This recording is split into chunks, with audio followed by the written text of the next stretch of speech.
Buenas tardes a todos, todas, todes.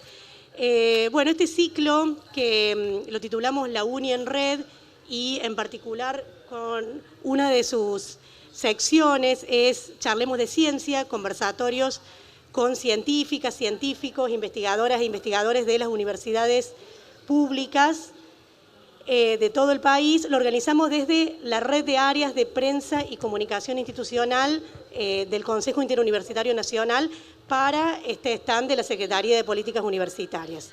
En este caso, bueno, yo coordino las redes de la Universidad Nacional de Villa María y acá mi compañero Leonardo de la Universidad Nacional Scalabrini Ortiz va a hacer la presentación de nuestros disertantes. Este es el segundo de los encuentros. El primero lo tuvimos el 15 de este mes, el siguiente es el 22 de noviembre y el último, el de cierre de este ciclo, va a ser el 10 de diciembre. Así que bueno, muchas gracias, bienvenidas, bienvenidos y un gusto y bueno, a disfrutar de la charla después de la presentación de Leonardo. Bueno, buenas tardes, ¿cómo están? Gracias por estar presentes aquí. Muchas gracias a Malvina por la organización y a nuestros invitados del día de hoy, a los oradores. Los voy a presentar una breve presentación de los expositores. El doctor Fabián Scholz, aquí a mi derecha, el primero que voy a presentar, es actual secretario de Ciencia y Técnica de la Universidad Nacional de la Patagonia San Juan Bosco, es licenciado en Ciencias Físicas y doctor en Biología de la Universidad de Buenos Aires. Además es investigador independiente del CONICET. Dirige el grupo de estudios biofísicos y ecofisiológicos que a su vez integra el Instituto de Biociencias de la Patagonia, dependiente de la Universidad Nacional de la Patagonia San Juan Bosco y el CONICET. Además integra por la universidad el directorio de la Agencia de Desarrollo Comodoro Conocimiento de la ciudad de Comodoro Rivadavia. Y en el campo del cannabis medicinal, como secretario de Ciencia y Técnica de la universidad, impulsa investigaciones en cannabis con fines terapéuticos medicinales del Instituto de Biotecnología SKEL, que se encuentra bajo la órbita de la Secretaría. Luego, la doctora Manuela Villanueva es médica de la Universidad de Buenos Aires, se desempeña como neuróloga en el Hospital Ramos Mejía, actualmente es becaria doctoral del CONICET bajo la dirección de la doctora Silvia Kochen. Su línea de investigación es pacientes con epilepsia y el rol de las neuroimágenes. Los dejo. Buenas Gracias. tardes. Hola. ¿Me escuchan? ¿Me escuchan bien? No, me parece que no. Bueno, dale. Entonces me pongo esta. Hola, hola. Dale. ¿Ahora sí? Bueno, vamos a aprovechar que es un ciclo de conservatorio y la idea es que podamos participar en conjunto para poder resolver algunas dudas, aprender mutuamente. Si quieren, la idea es un poco arrancar y con una pregunta que en realidad le quería hacer, si ustedes piensan que es lo mismo fumar marihuana que el cannabis medicinal. ¿Quiénes piensan que es lo mismo? Levanten la mano. Nadie de la audiencia piensa que es lo mismo. Bien, entonces todos acá afirmaríamos que es distinto. Bueno, la idea en realidad de esta charla es un poco saber las diferencias y las cosas que similitudes, según distintos aristas, van a ser cosas que son similares y cosas que son distintas. ¿En qué nos basamos en decir que es similar? Es que uno tiene una planta así de donde se puede extraer, que después Fabián nos va a explicar un poco cómo es el mecanismo para extraer los distintos cannabinoides que salen de la planta, es saber que uno tiene la planta, que la planta se llama cannabis sativa, ¿sí? Dentro de esa planta hay distintos subtipos, ¿sí? Que va a depender fundamentalmente de su genética, ¿sí? Nosotros en la planta vamos a tener tanto hojas, tallos que nos van a servir para distintas cosas, como pueden ser para textiles. De hecho, el uso está registrado de hace muchísimos años y miles de años que esta planta es utilizada para textiles, donde en los últimos 10 años se legisló, pero la planta tiene citado de uso medicinal chino de hace muchísimos años. Entonces, en la planta nosotros tenemos distintas partes en las cuales lo que se llama las flores tienen unos cristales que serían las glándulas, vamos a tener distintos componentes. Dentro de esos componentes vamos a encontrar lo que es los cannabinoides, que es nuestro tema de interés en el día de hoy. Dentro de los cannabinoides, los más conocidos son el THC por una parte, el CBD y hay otros cannabinoides. Nosotros en medicina, ¿sí? Porque la charla se titula Cannabis Medicinal, vamos a usar tanto el THC como el CBD. Entonces, la pregunta original es lo mismo? Bueno, depende para qué se lo use, es la pregunta, ¿sí? Hay uso recreativo, como todos podemos conocer, ¿sí? Que alguien consuma marihuana de forma recreativa por sus usos psicoactivos, que los usos psicoactivos y recreativos es solamente del THC, ¿sí? Este es el primer concepto que me parece importante que nosotros nos llevemos. El uso recreativo, el que nos da alteración del estado de conciencia y nos genera alteraciones en la sensorialidad, es el THC, distinto al CBD. Para contarles un poquitito, bueno, Manuela es mi nombre y yo soy médica neuróloga, trabajo actualmente en epilepsia, que se utiliza CBD, ¿sí? Lo que hoy en día está aprobado bajo la ley desde el 2017 es el CBD. ¿Cuál es nuestro principal problema en Argentina? ¿Saben con respecto a esto? ¿Hay producción argentina de CBD? No, ¿sí? Este es nuestro principal problema que tenemos acá, que Fabián después también nos va a contar un poquitito. Entonces, nosotros hay mucha evidencia, que después le voy a contar un poco para qué se usaría el cannabis medicinal, que es para los pacientes con epilepsia, que es lo que yo trabajo. Entonces, nosotros sabemos que desde el 2017 en Argentina está aprobado la ley de uso medicinal, ¿sí? Del cannabis solamente para epilepsia refractaria infantil, ¿sí? Y desde ese momento hasta ahora se hizo distintas legislaciones que permitió que actualmente haya muchas líneas de trabajo de muchas especialidades para permitir que el CBD particularmente y el THC se pueda lograr hacer industrial acá en Argentina, que le voy a dar la palabra a Fabián un poco para que nos cuente al respecto de eso.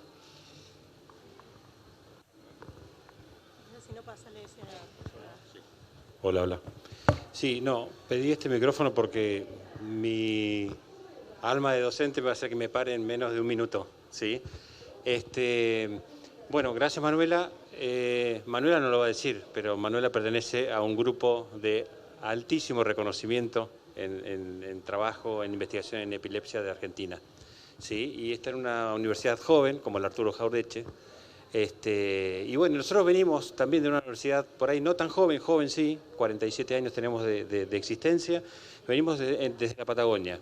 Y permítanme, voy a entrar en cannabis enseguida, pero permítanme, tengo que presentar, ¿sí? Te mato mucho con la cámara, tengo que presentar a la universidad y a los actores principales de lo que de la investigación que se está realizando en cannabis medicinal en la Universidad Nacional de la Patagonia San Juan Bosco. Permítanme rápidamente decirles, estamos enclavados en la provincia de Chubut, cubrimos todo el territorio de la provincia de Chubut con 4 grandes sedes en distintos puntos de la provincia, cubrimos los 225.000 kilómetros cuadrados de la provincia y con trabajo combinado de investigadores esencialmente de 2 de nuestras sedes, de la sede Esquel y de la sede Puerto Madryn, y de investigadores que compartimos entre la Universidad Nacional de la Patagonia San Juan Bosco y la sede y el Centro Científico Tecnológico CENPAT del CONICET, estamos desarrollando un proyecto que ha sido aprobado recientemente, a mitad de año, por el Ministerio de Salud. Como lo dice por allí, es uno de los pocos o uno de los primeros proyectos aprobados para investigación y producción de cannabis para uso medicinal.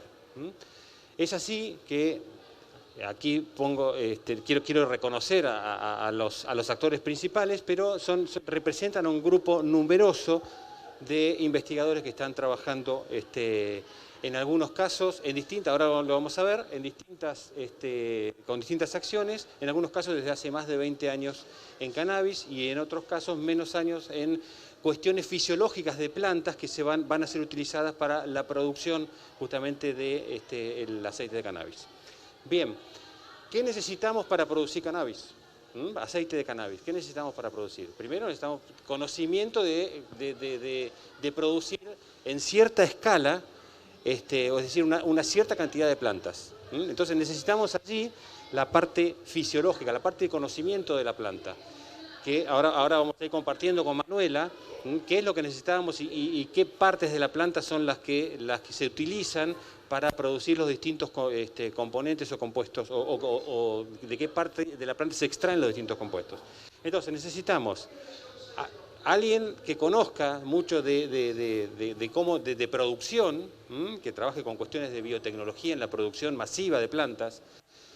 Necesitamos, allí tenemos la unidad de propagación vegetal, necesitamos el conocimiento de las semillas, porque aquí va a venir un gran punto, ¿no es cierto? Un gran punto, un gran cuello de botella que tenemos actualmente, seguramente lo iremos viendo, es la compra y el manejo y el trayecto, el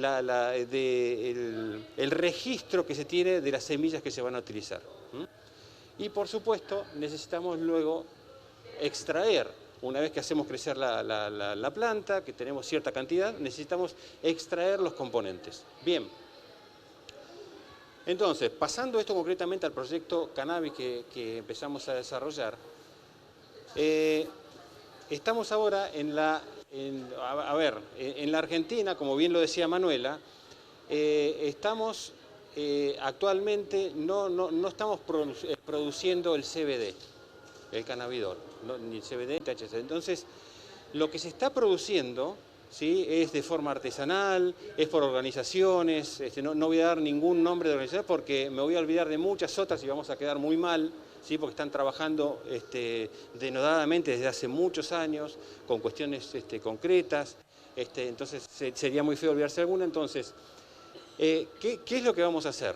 Lo que vamos a hacer es, cumplidas las reglamentaciones, porque allí tenemos otro cuello de botella, la ley 27350 que nombraba Manuela, tuvo posteriormente una reglamentación, es decir, para poder hacer uso de esa ley, y el año pasado tuvo una nueva reglamentación mucho más amplia, es decir, que nos permite ahora a las universidades investigar bajo una estricta reglamentación. ¿Dónde estamos parados en este momento?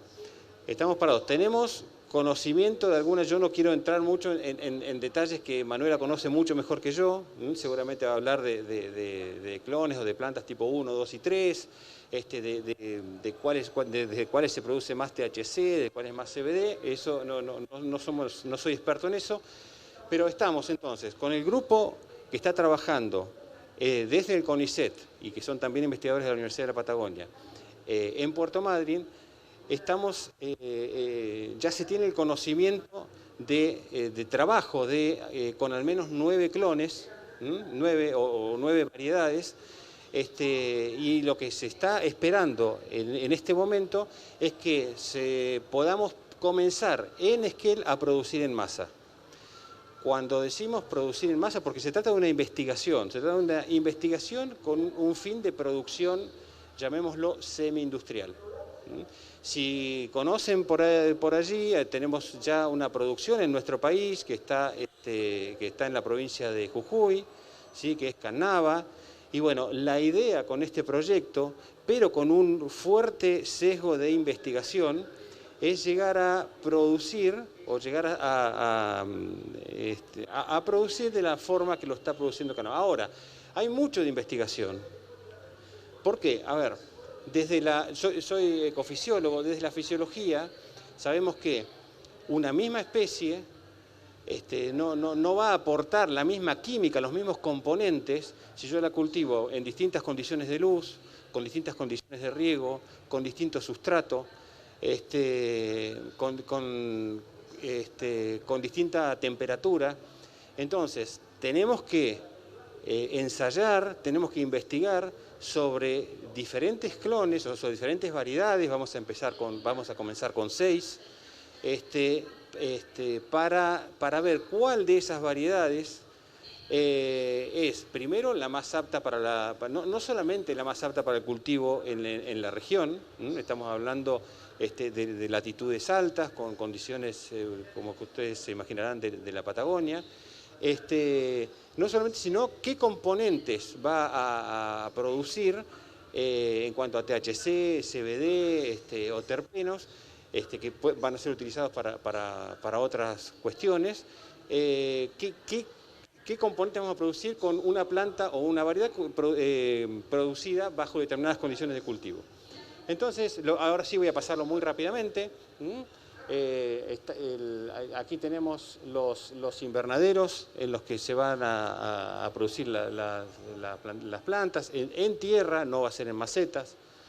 Esto es un ejemplo de lo que ya se está produciendo, no en cannabis, sino este grupo de investigación tiene larga trayectoria en distintas especies nativas y comerciales.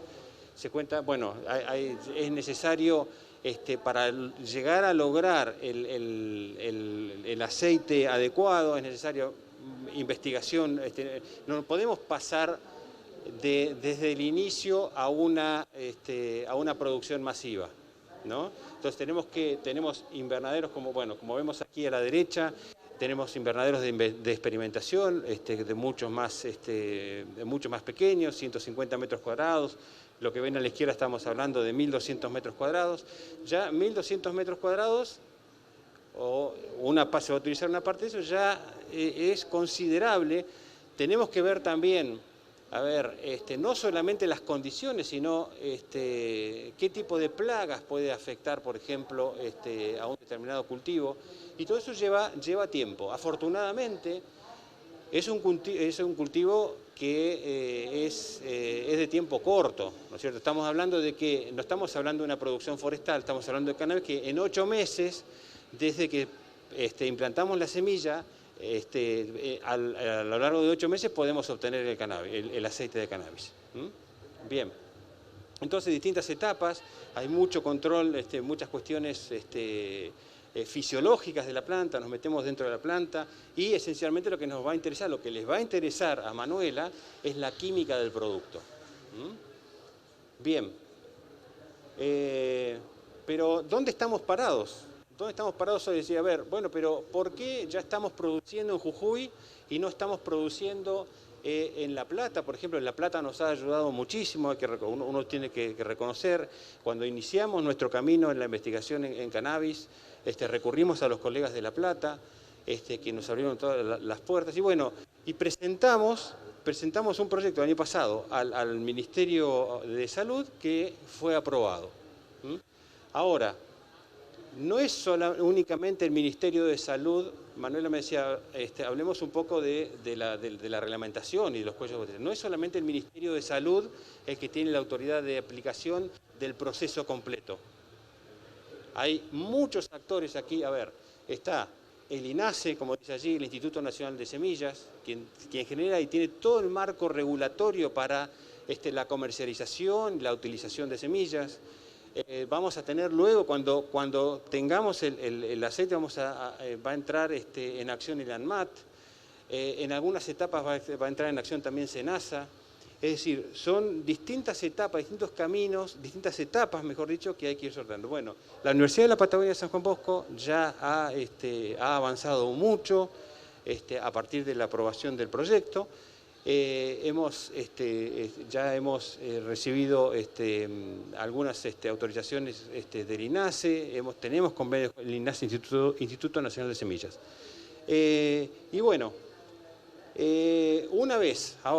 Una vez que terminemos con estas reglamentaciones, que todo indica que va a ser muy en breve, uno dice, está bien, les permitieron, plantan, supongamos, plantamos, estamos en octubre. Supongamos, plantamos ahora, mañana plantamos las semillas. Dentro de unos meses, en el que viene, obtenemos las flores, los cogollos, de donde se sacan las flores con las que se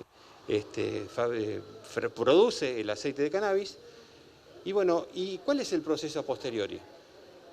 ¿No? Ese es un poco lo que venimos a contar, el centro de lo que venimos a contar, el objetivo principal.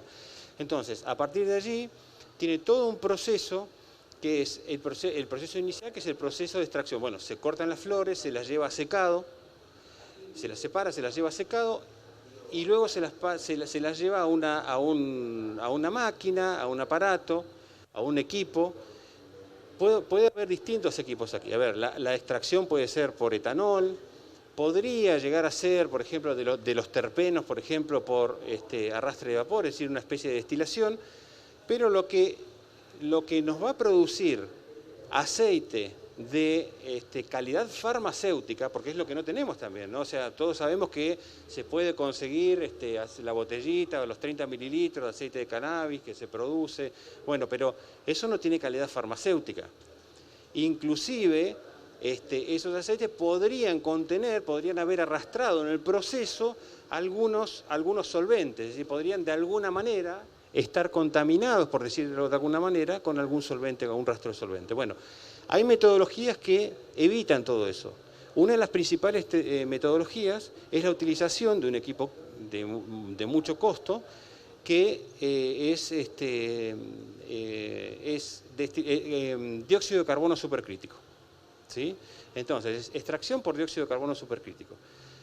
No solamente me va a permitir a mí, no voy a entrar en detalles de lo que es el punto crítico o cómo se llega al supercrítico, pero lo muy interesante, sí, es que uno puede regular variables físicas, variables biofísicas, como la temperatura y la presión a la cual se someten las muestras para obtener distintos compuestos. Entonces, si yo someto esas muestras a una presión, voy a arrastrar o voy a utilizar... A ver, el dióxido de carbono supercrítico actúa como un solvente muy poderoso.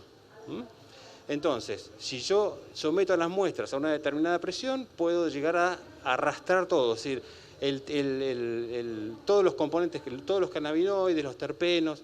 Luego puedo ir jugando con la presión dependiendo de qué tipo de componentes. Bueno, quiero extraer. Bueno, hay mucha investigación. Es decir, ¿está todo sabido hoy en día en la producción de cannabis? Nada, lo hablábamos con Manuela. Lo que conocemos es muy poquito. Hay muchísimo para investigar. Es cierto que hay mucha producción de cannabis, podemos en distintos proveedores, por llamarlo de alguna manera, pero hay muchísimo por investigar. Bien, simplemente, bueno, ahí yo les puedo compartir, lo puedo dejar aquí, es simplemente, es muy simple decir el proceso, es lo que yo estaba explicando, me había olvidado que había puesto esta imagen, ¿sí? Es simplemente hacer pasar, bueno, no tengo me parece puntero láser, no. Es simplemente hacer pasar, permítanmelo, hacer pasar dióxido de carbono por la muestra a determinada presión, ¿sí? Arrastra y luego tengo en el recipiente final tengo una muestra o el producto contaminado en ese momento con CO2 que después lo tendré que separar. Bien, pero no solamente usamos la flor, o podemos usar las flores o los cogollos. De todo el resto de la planta podemos utilizar el resto de la planta para producir terpenos, que tienen algunos cannabinoides, ¿sí?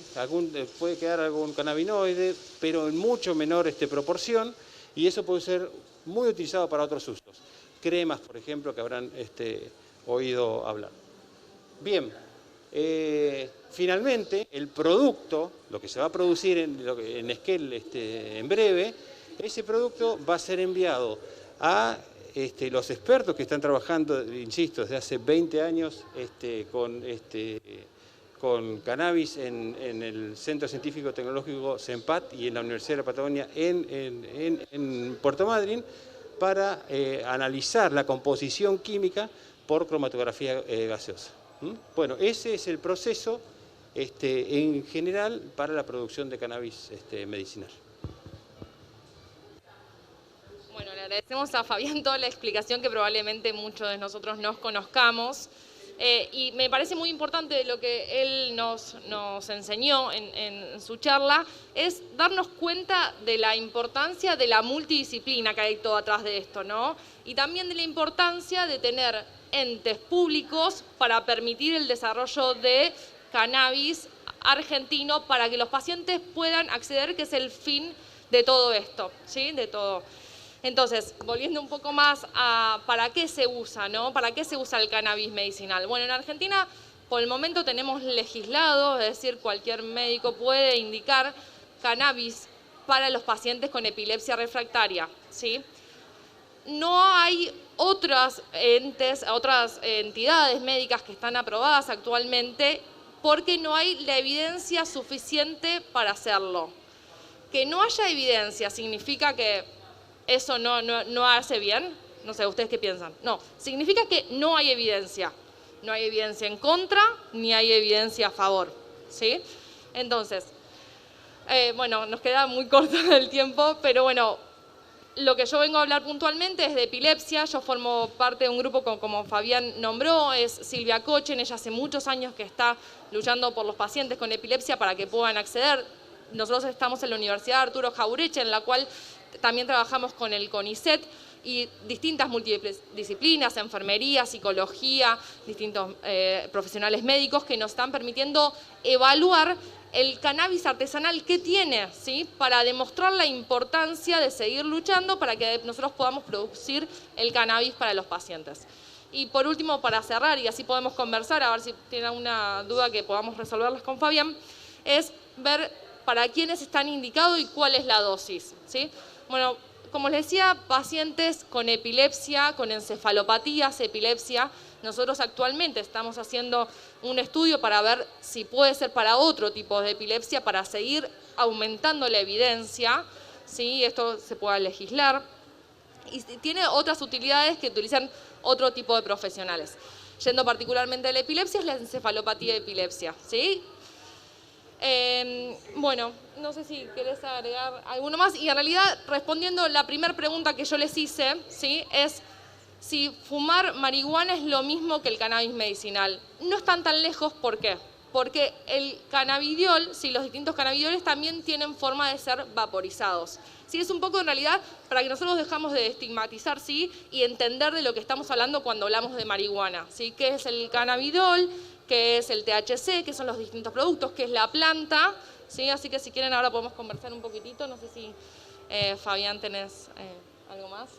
Bueno, y agradecerle a todas agradecer las políticas públicas que me permitió a mí llegar acá. Yo estudié en la Universidad de Buenos Aires, me formé en un hospital público de Capital Federal. Actualmente trabajo en el Hospital El Cruce, en Florencio Varela, y soy becaria del CONICET, así que, bueno, agradecer y remarcar también la importancia de las universidades públicas y de las políticas públicas.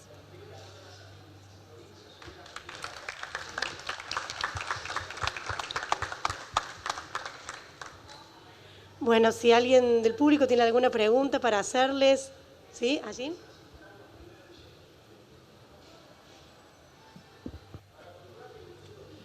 Bueno, hola, ¿cómo va? Mi nombre es Lucas. Quería aprovechar el hecho de que seas neuróloga para consultarte por algo puntual.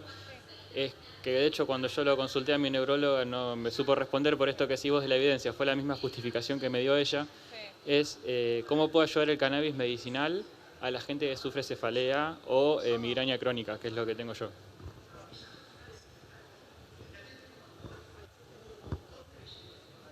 Bueno, en realidad con respecto al dolor hay todo un espectro, ¿sí?, de tratamiento. Lo que nos pasa a nosotros es que en realidad nosotros no podemos hablar sin la evidencia suficiente, ¿sí? ¿Por qué? Porque no tenemos la evidencia para decirlo. Sí, hay muchos estudios que se están tratando, lo que se sabe es que más el THC que el cannabidiol del CBD ayuda al dolor, ¿sí?, en terapias crónicas, que hay muchas especialidades, tanto de reumatología, fibromialgia, hay muchas especialidades que se está estudiando en esto, ¿sí? Yo me encantaría responderte con evidencia y decírtelo. Lo único que te puedo decir es que esperemos un poquitito más, que haya más evidencia para poder dar una respuesta más clara a esto, ¿sí? Sí. Sí. Hola, mi nombre es Mariana. Yo tengo un problema, lo mismo, de dolor crónico, y me dijeron que supuestamente el CBD era mejor o más indicado para el dolor que el THC. Como no lo podía conseguir acá, porque acá es difícil, creo que puedes ir a la UBA y te analizan lo que tienen las gotitas que compras habitualmente, que consumí bastantes, digamos, de diferentes proveedores. Sí. Y yo no sentía ningún alivio como muy significativo. Una médica me dijo que en realidad por el tema de las cepas hay más de 30 cepas y en realidad hay que ver específicamente cuál es la que vos necesitas y en qué dosis, esto que vos estabas diciendo. doy clases en Uruguay y en Uruguay hay un vademecum, compré en Uruguay, pero me indicaban el THC, no el CBD. Entonces ahí digo que suma a lo que preguntaba él, ¿no? Porque tiene que ver con un dolor crónico. Si es real o si hay alguna evidencia de que sea una más que la otra, más allá de que, digo, te dé resultado o no, pero hacían como asociaciones según la cepa el tipo de patología. Bien, un poquitito es charlar de lo que hay más evidencia, es el THC en el dolor crónico, ¿sí?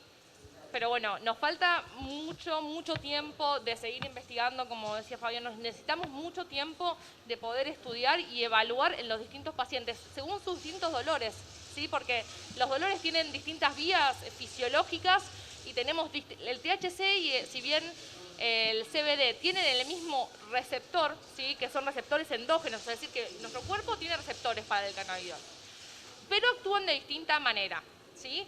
Unos son agonistas más parciales y eso quiere decir que tengan un efecto final distinto, ¿sí? Entonces, uno para poder dar una indicación clara, lamentablemente todavía necesitamos tiempo, porque hace muy poco que hay un cannabis que realmente está, que nosotros sabemos, bueno, 1 mililitro de este cannabis tiene 90% de THC, 5% de lo que fuese, ¿sí? Nos falta mucho tiempo, que tenemos hace menos de 5 años una industria que pudo determinar cómo es el componente de cada nosotros cannabis que consumimos, como el artesanal, por ejemplo.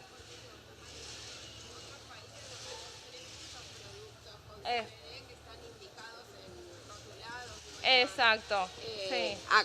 Es real que acá, digo, todavía cuesta identificar esto que vos decías al principio, según la planta puede tener como más de un componente que de otro. A mí no me hicieron bien no sentí ningún alivio con las gotas, sí con la crema. Ajá. Pero no sé si es porque la crema tiene más de un componente que de otro, digamos. La crema fue fantástica. Bueno, eso sí. En cambio las gotitas no, más que un alivio así generalizado, digo, no sentí mucho cambio. Sí. No charlamos mucho de esto, pero en realidad el cannabidiol sí tiene distintas vías de administración, se llama, ¿no? Cómo uno puede llegar a tener en la sangre y llegar al efector final, ¿no? Que hablamos de estos receptores de cannabidiol, ¿cómo llega a la sangre? Bueno, fumando se puede ser inhalando, vaporizando, vía oral, es decir, tomando. También puede ser transdérmico, como los parches, algunos parches para dejar de fumar, que bueno, son un poco los más conocidos, distinta medicación que se absorbe a través de la piel y llega al torrente sanguíneo a través directa del tubo digestivo, es decir, hay formulaciones que son rectales, que hay mucha absorción de esto, es decir, que tenemos distintas vías. Y después, eso sí es muy importante y un poco lo que nos explicaba Fabián, es que cada planta tiene su genética, ¿no? Uno es como cualquier especie. Nosotros todos acá sabemos que somos humanos, y somos muy distintos entre nosotros. ¿Y de qué depende? Los gemelos. Para ir a algo más puntual, los gemelos tienen el mismo ADN. ¿Y a lo largo de su vida son iguales? No. ¿Por qué? Porque nos influencia mucho el ambiente. Entonces, todo eso es muy importante que esté definido, ¿sí? Como decía Fabián. Entonces, tiene muchos, más allá de la genética de la planta, que la genética de la planta termina determinando si una planta tiene más concentración de CBD, más concentración de THC, si tiene igual. A esto yo les digo estos 2 cannabinoides para que nosotros nos mezclemos, pero hay 100 cannabinoides, ¿sí? Que todavía ni siquiera están terminados de establecer cómo es su mecanismo de acción, qué porcentaje tiene que ser usado. O sea, esto es el punto de partida para a lo largo de mucho tiempo seguir investigando y ojalá se pueda seguir investigando en Argentina para poder tener nosotros, el CONICET, en esto hay un grupo muy grande que está trabajando para seguir teniendo evidencia y saber en realidad qué nos sirve. Y fundamentalmente esto es tu caso, como el de tu caso. Bueno, yo trabajo con epilepsia y muchos chicos tienen epilepsias refractarias que por suerte ya hay evidencia que la pueden usar y les hace muy bien en su calidad de vida. Pero bueno, todo esto necesita mucho... Sí. Sí, quería agregar algo, no, por favor. El hecho de que un producto, sabemos la crema, te haya hecho efecto y el otro no, puede tener que ver también, por eso, con la composición en cuanto a, hay que ver si realmente los dos productos o el producto tenían los componentes que estaban indicados. Por eso es muy importante que con la reglamentación 883 del año pasado, se permite, y ahí las universidades justamente tenemos un rol fundamental, que es que quienes estén inscriptos, bueno, en el ReproCam, ¿no es cierto?, puedan traernos a nosotros las muestras de lo que están produciendo, o alguien que compró un aceite de alguna manera, o una crema, puedan traer a nuestras instituciones las muestras para que nosotros podamos decir, como decía Manuela, exactamente, bueno, esto tiene tal cosa, tal porcentaje de esto, tal porcentaje de... Porque se han encontrado, sabemos que hay mucha falsificación de productos.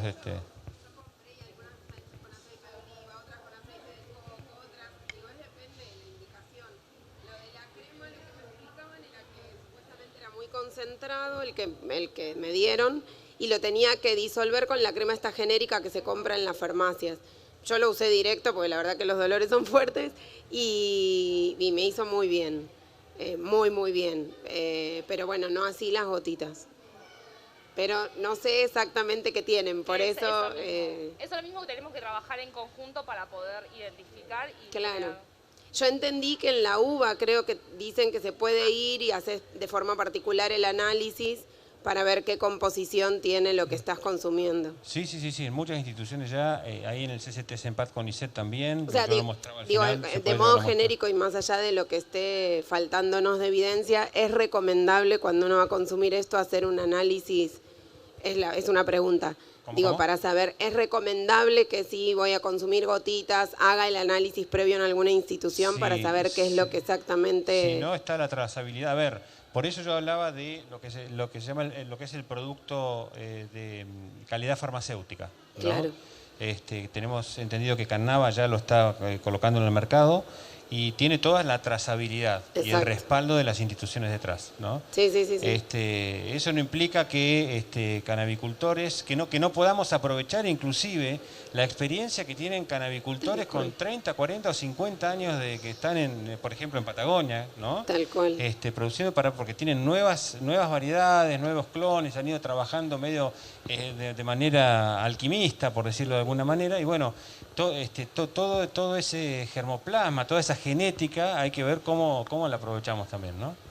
Bien, muchas gracias. Hola. Yo quería preguntarles, porque además de para epilepsia también se usa para tratamientos para el cáncer, ¿no? Y nada, ¿cómo veían ustedes como la proyección? Porque si bien en muchos casos funciona, no está como científicamente habilitado, comprobado, y también obviamente detrás hay como una industria de laboratorios muy fuerte. Creo que también por eso no hay evidencias. Digo, porque yo sé por mi tío que le dijeron cáncer de páncreas y bueno, él no se quiso operar, le dieron 6 meses y él empezó con un tratamiento alternativo y iba al RAFO, o sea, al ROFO y los médicos mismos, empezó, no sé, con 100.000 células cancerígenas y terminó con 300. Y tipo los médicos lo miraban y decían, ¿cómo puede ser este hombre así? Pero no es tomado eso como una evidencia de un tratamiento serio, entre comillas. Entonces hay como no sé cuál es el futuro, si realmente va a poder prosperar, ¿no? Bueno, sí, no sé si funciona. A ver, ¿me escuchan? Ahí está. Bueno, con respecto, vos mencionaste el Hospital Rofo, volvemos a lo que es el hospital, es un hospital universitario, vi la actividad que hicieron antes con los estudiantes de la universidad. El Hospital Rofo sí está trabajando un montón esto. Yo, bueno, no soy oncóloga, entonces la línea en realidad en la que está, me encantaría tener acá un oncólogo para que nos contara tanto a vos y a mí, ¿sí? Porque yo la verdad que hago neurología y trabajo con epilepsia, así que de oncología no podría aportarte mucho más. Lo que sí te puedo decir es que sí está demostrado que tiene una capacidad antiinflamatoria, ¿sí? Que hay muchas líneas de investigación en esto. Pero bueno, nada que conozcamos la evidencia todavía para poder decirlo, ¿sí? Bueno, sí. Bueno, última pregunta porque viene ya otro conversatorio. Bueno, gracias. Mi nombre es Sofía. Hago una pregunta cortita que mencionaron, pero quería saber en qué instancia está también la ley de aprobación del uso medicinal de cannabis y también del cultivo personal y la diferencia entre esas demandas también que están bastante en agenda. Si sabe. Pero ¿en qué estado estamos hoy por hoy? Bueno, como yo decía, está la reglamentación del año pasado. Hay todavía, vamos a ser sinceros, hay todavía muchos grises. ¿Sí? Todavía hay muchos grises. O sea, que quedan muchos menos grises, pero todavía los hay. Bueno, ahora estamos, justamente yo nombraba el ReproCam. Bueno, estamos esperando, o sea, a ver que todos quienes tengan la justificación, o sea, que tengan una receta médica para sí o para un familiar, o sea, que esté justificado, según la ley va a poder cultivar, justamente. Ahora, es importantísimo que ese producto sea luego chequeado en una institución. Por eso decía yo que las universidades estamos y vamos a estar mucho más al servicio de todo, de estas cuestiones. Porque, a ver, es como, a ver, llevémoslo a algo que todos conocemos, ¿no? En cuanto a la trazabilidad, las normas ISO. Las normas ISO todas las conocemos, o sea, bueno, aplica ISO 9000, a ISO 14000, bueno. Entonces sabemos nosotros que hay un protocolo y que se cumple a rajatabla y que el producto de un proceso va a ser siempre el mismo. Bueno, en el cultivo de una planta, como yo decía, hay muchas variables. Yo le cambié las horas de luz y es muy probablemente que la proporción THC-CBD me cambie. Le cambié el sustrato, el tipo de riego, el tipo de fertilizante, ¿sí? Entonces, bueno, pero me estoy yendo del foco de tu pregunta, pero la jurisprudencia, la ley, la reglamentación la efectiva de la ley, está todavía, estamos todos a la expectativa. Como yo decía hoy, a ver, si vos me preguntas quién es la autoridad de aplicación hoy, por ejemplo, en cuestiones de seguridad en un predio que va a tener, no sé, 5.000 plantas de cannabis. Y bueno, anteriormente con la ley 17350 hasta de 2017, la autoridad de aplicación era el Ministerio de Seguridad. Bueno, ahora eso cambió. Entonces, como decía bien Manuela, no solamente tenemos que dar tiempo en la parte clínica, que es la más importante, sino en toda esta cuestión reglamentaria. ¿Sí? Pero yo tengo mucha fe de que muy pronto hemos andado un camino, hemos hecho un paso gigante en un año. Ya llevamos un año, un poquito más de la reglamentación y se está trabajando mucho. Se está trabajando desde el INASE, desde el ANMAT, de distintas instituciones para llegar a buen puerto. Perdón, hago una última aclaración, Sofía, gracias por tu pregunta. Es importante entender esto. En el 2017 se aprobó la ley que los pacientes con epilepsia refractaria pueden utilizar cannabis, ¿sí? El problema es de dónde lo sacan, ¿sí? Ese es el gran problema. ¿De dónde sacaban? Bueno, uno podría recetar, ¿sí? Por uso compasivo se llama, a las obras sociales o a las prepagas para que pudieran traer desde el exterior el cannabis, ¿sí? En eso, o sea, hasta ahí estamos lo que estamos hoy en día. 2017 es aprobado que los pacientes puedan ser administrados este tipo de cannabinoides, ¿sí? Desde el 2017 hasta ahora, en este tipo de patologías. Obviamente que cuanto más evidencia hay en otras patologías va a seguir aumentando la indicación y la legislación, y lo que se está trabajando ahora es cómo obtenemos el cannabis en Argentina, ¿sí? Para poder tener producción local y que todos los pacientes puedan acceder, ¿sí? En realidad un poco sería. El cultivo, como decía, el año pasado ya se registró que se pueda traer las semillas. De hecho, hoy en día se están anotando las distintas personas, no necesariamente universitarias, para poder registrarse y hacer el autocultivo y poder traer las semillas, porque tampoco tenemos semillas acá en Argentina, ¿sí? Esto es un problema muy complejo que necesitamos muchas soluciones. Bueno, no sé si tienen una pregunta, en realidad creo que ya no hay más tiempo, pero bueno, cualquier cosa nos quedamos charlando ahora si alguien más quiere hacer una pregunta. Gracias por el tiempo. ¿Sí? Bueno, muchas gracias, Fabián, Manuela, Leonardo, nos acompañó ahí al público. Y les comentamos que, tal cual como dijo Manuela, ellos se quedan aquí un rato más, así que pueden seguir intercambiando. Y en unos 5 minutitos empezamos con otro conversatorio de un tema también muy actual e interesante, que tiene que ver con formas alternativas de prevención de COVID-19. Así que les invito también con participación de la Universidad Arturo Jauretche y también de la Universidad Nacional de La Rioja. Así que en unos 5 minutitos comenzamos con el siguiente y aquí la científica y el científico se van a quedar para conversar con ustedes también. Muchas gracias.